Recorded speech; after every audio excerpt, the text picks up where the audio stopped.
Vibrant music teaching. Proven and practical Tips, strategies, and ideas for music teachers. You're listening to the Vibrant Music Teaching Podcast. I'm Nicola Canton, and today we're talking about developing students' aural memories. You can find the article that goes along with this show over at vibrantmusicteaching.com/139. Hey there, beautiful teachers. So the inspiration for this episode actually came from a member of our team. A lot of Team VMT are actually teachers themselves. Almost all of our team is actually teachers as well as working for Vibrant Music Teaching. And one of our team members had this student that she was asking me about who was really struggling with her aural memory. In other words, no matter what was played to her or no matter how long it had been, she seemed to not be able to recall what she had heard. So this was really troubling this member of the team and her student, who was an adult student and was aware of the problem, but they were struggling to fix it. And that's what inspired this article and this podcast episode. So let's unpack this idea first of an aural memory. What am I even talking about here? This can be a difficult one to unpack away from pitch awareness or general memory. But what we're talking about here is simply if you play something for your student, can they sing it back to you? And can they sing it back to you later? Can they remember how Mary Had a Little Lamb goes? Can they remember how their favourite song goes? It's about actually recalling the sound of things. So I mentioned that it's difficult to unpack this away from pitch awareness, but we will try because they're different things. So if you suspect your student has a weak aural memory or is struggling in that area, then I suggest you make sure their pitch awareness is on point first. Because if they just can't reproduce the sound at all, that's a different issue. So if you find it tricky to ask your students to sing things for you, that's fine. You can just do simple echoes or pitch finding activities to check this, but singing is definitely the easiest.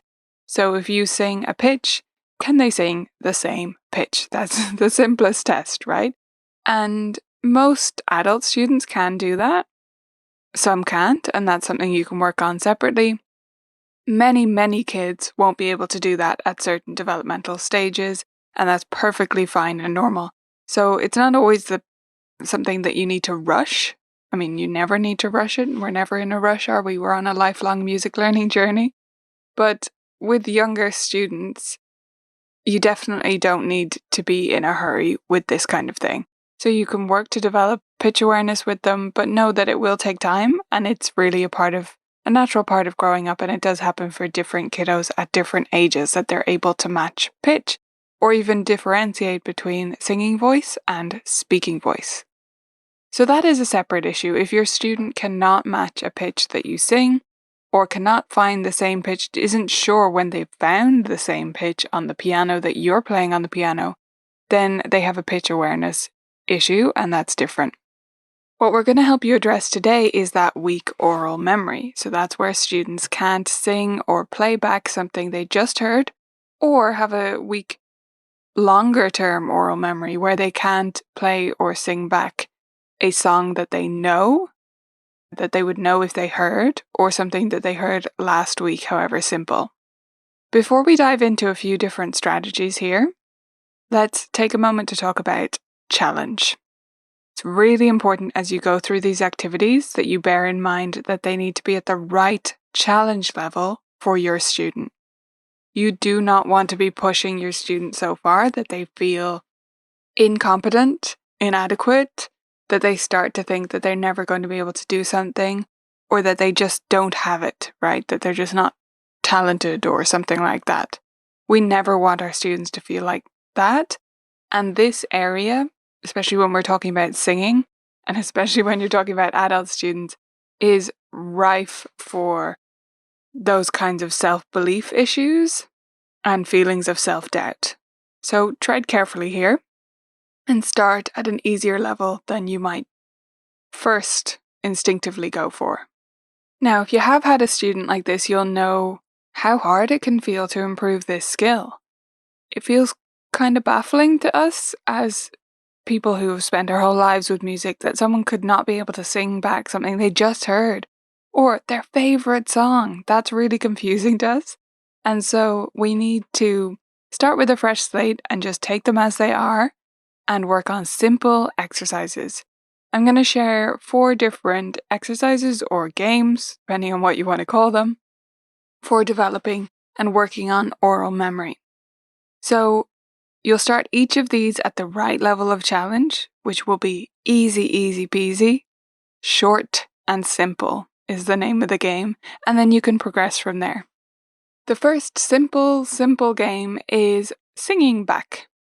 I recommend you do this with Solfa hand signs or Kerwin hand signs, or some form of gestures that you like to use.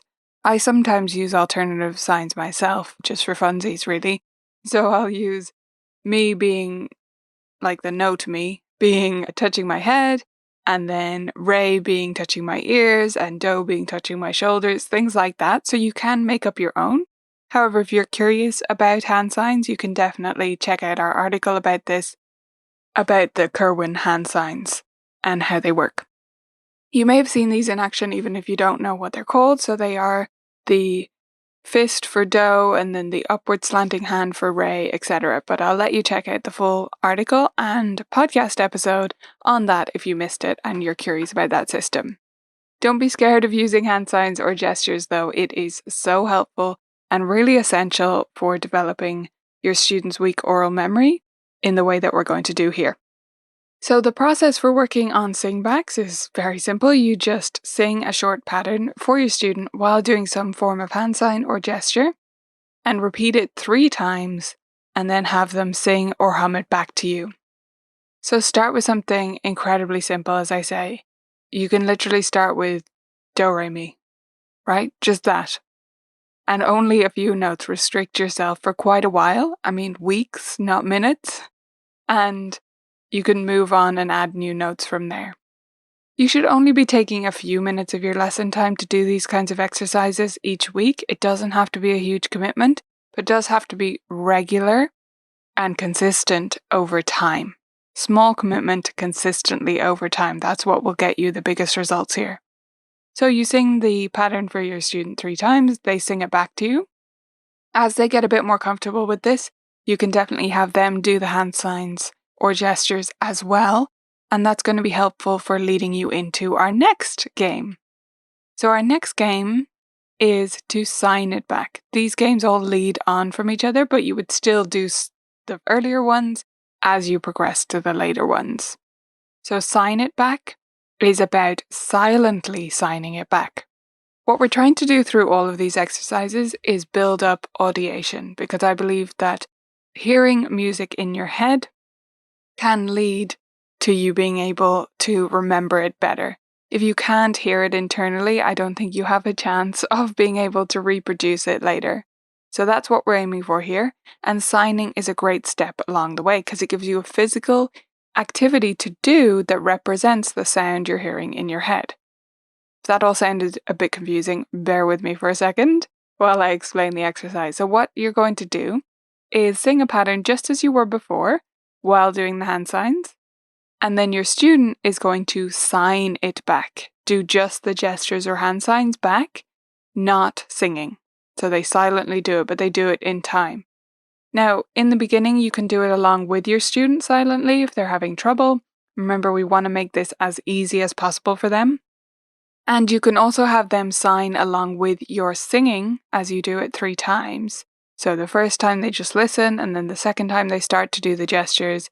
Third time they're doing it in time with you, and then when they do it on their own, they've already had practice with your reinforcement with you as backup, right? So they gain that confidence there. Some students will feel a bit silly doing this, so having those extra steps will be helpful for them. Now remember, while you're doing this, you're also still doing the regular singbacks as well. This is just 1 to 2 minutes of lesson time total. You only need to do a few. You can do several of these back to back and just take a couple of minutes out of your lesson time. So do some singing back and then some signing back, and keep doing that for a little while before you progress to the third game. And the third game can be integrated a little bit sooner than the singing to signing transition because it is slightly separate. This is about tapping it back. Some students who have trouble with aural memory have trouble with pitch, and some have trouble with rhythm, but most will have trouble with both. If they're having difficulty singing pitch back, they normally can't get the rhythm accurately either. And so this game is to work on that, and it's simply tapping it back. Are you noticing a theme here? So for this, you're going to clap a short pattern, repeat it 3 times, being clear about when you're starting the repeat, and then ask your student to tap it back to you. By that I mean tap it on their legs, tap it on the full board, knock it on the underside of the piano or on the piano bench, whatever is comfortable and easy for them. But I like tapping here versus clapping for 2 big reasons. Number 1 is, especially for your younger students who you're working on with this, clapping is challenging to do on time. Students can mix up when the ricochet is happening versus when their hands are coming together. They mix up the 2 different parts of the motion, in other words. And so you might end up just assessing their coordination challenge and think it's still an aural memory challenge, but it's not. It's a clapping issue. So tapping is much more accessible. And the second reason why I want you to have you clap it and they tap it is because that will be a slight change in timbre. Now, that's a tiny change and it might seem insignificant, but anything we can do to make that learning a little bit more flexible and their understanding of the rhythm pattern a bit more flexible, it's going to make it easier when later you transition to working on these kinds of things on the piano. So you clap it, they tap it, and then you proceed like that, still integrating your singing and signing activities. And then, eventually, I would say after probably at least 3 months of this, don't go too quickly, your student might be ready to actually transcribe some things, write them down. Now, here's the process I recommend you follow for this, and it is a little bit, I guess, more involved or maybe just less what you're expecting. So pay attention to the steps here. What you want to do is sing a pattern while signing. So you sing a pattern for them and you sign. But then you have them sing their own pattern to you. And the goal is that you both write down each other's patterns. But what you're going to need to do is repeat the back and forth a few times. So you sing a pattern that goes do, re, do, re, do, re, just as an example, okay? And then they sing back a pattern and they just sing back mi, re, do, okay? Maybe you need to repeat that back and forth conversation several times before you both get it written down. And you can kind of feign ignorance a little bit here. If you immediately know how their pattern goes, I'd still get them to repeat it when you repeat yours. So if they ask you to repeat it one more time, you say, great, I'll do mine, and then you do yours. Because what we're trying to get them to do here is, yes, transcribe it, write it down, and they can be writing it on the staff or in some kind of pre-reading notation, or just their own graphical notation. That part really doesn't matter, whatever suits. But as they're doing that, they have to keep 2 patterns in their head. They have to remember their own pattern, and they have to remember your pattern in order to write it down. And then when you've finished, both of you think you have each other's pattern, you hold up the pattern, and you both sing each of them together to check that they are the patterns you had intended, right, when you read them from the notation. So there you have it. Those are your 4 games. They're super simple. I'll go through them one more time. So we have singing back, first of all, just singing and signing, and your student repeats the pattern back to you. Then we have signing back, where you sing and sign, but they only sign back. And eventually you might progress that to you singing without signing and they sign it back, but that would take a while to develop. Then you have you clap and they tap it back. And then finally, you're working on writing it down, with them keeping 2 patterns in their head, their own and yours. And if you have multiple students, of course, you can do this either with 3 patterns or just with the 2 students making patterns for each other. That works extremely well. If you want more of these kinds of little activities that work really well to develop rhythm especially, you might love my book. It's called Rhythm in 5 and it's available on Amazon and bookshop and all the places, right? So if you have a choice, if you're going for the hard copy, I would actually recommend you go to bookshop.org, because that way you're giving a little bit back to booksellers and away from Amazon. But of course, if it's convenient for you to buy on Amazon or you're a Prime member, you can get it there too. It's available all the places that you might want it. I hope that this deep dive into weak oral memories and how we can develop them with students was useful for you. Do let me know what you thought of it and what you learned from it, and anything else you would add in terms of activities in the comments on this article. You can get to it at vibrantmusicteaching.com/139, or you can just hop over to the Colourful Keys blog and see it there. I would also love to hear from you in the Facebook group if you have follow-on thoughts or questions for me about anything I mentioned today. That's it for this week. I'll catch you next time. One of the awesome benefits for Vibrant Music Teaching members is that they get an exclusive member magazine every month.